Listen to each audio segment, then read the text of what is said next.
Kumukuti-kutitap na ala Christmas lights ang mga sasakyan sa parehong northbound at southbound lanes ng EDSA, epekto ng usad pagong na daloy ng trapiko. Nitong Nobyembre na itala rin ng MMDA ang record high na bilang ng mga dumaan nitong sasakyan na inaasahang mas titindi ba habang papalapit ang Pasko.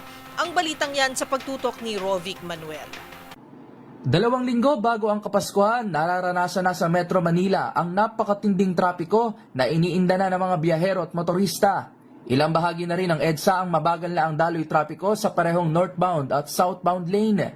Sa panayam ng DZRH kay Metropolitan Manila Development Authority o MMDA Chairman Don Artes, mas mararamdaman pa umano sa mga susunod na linggo ang matinding trapiko sa EDSA. Aniya, kumpara nitong nakaraang buwan, sumampa na sa 430,000 ang mga sasakyan ang naitalang dumaan dito at inaasahan pang madadagdagan. Kung ikukumpara nga nitong Nobyembre, record-breaking ang bilang na ito na naitalang pinakamataas ngayong taon. Dahil Monday po, holiday, nagpabilang po kami ulit. Umabot na po ng 434,000, which is medyo record-breaking na for us. Ganun?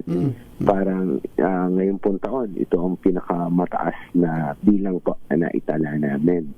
At we expect po another 5 to 10% increase within the week.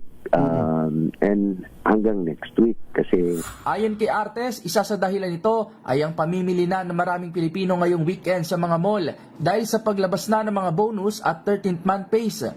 Dagdag pa nito, bagaman kailangan pa nadagdagan ng mga bus sa EDSA bus lane para sa mga commuter, kailangan pa rin naman ng balansehin ang dami nito upang maiwasan ang paghaba ng pila sa mga choking points tulad ng mall entrance at U-turn slots. ang problem po, parami pa rin po ng parami ang sasakyan dito sa Kamaynilaan. Imagine mo, 2 years ago, 3.2 million ng vehicles ang average a day. Ngayon po, nasa 3.6 na tayo. Grabe, no? Una rito, kamakailan nga lang ay muling hinikayat ng MMDA ang publiko na gumamit ng mga pampublikong transportasyon tulad ng mga bus, MRT at LRT at hililing din sa mga may-ari ng mall na iwasan muna ang mall-wide sales na isa sa mga nagiging dahilan ng pagbigat ng daloy ng trapiko. Para sa MBC TV Network News, ito si Rovic Manuel ng DZRH TV. Una sa Pilipinas, una sa Pilipino.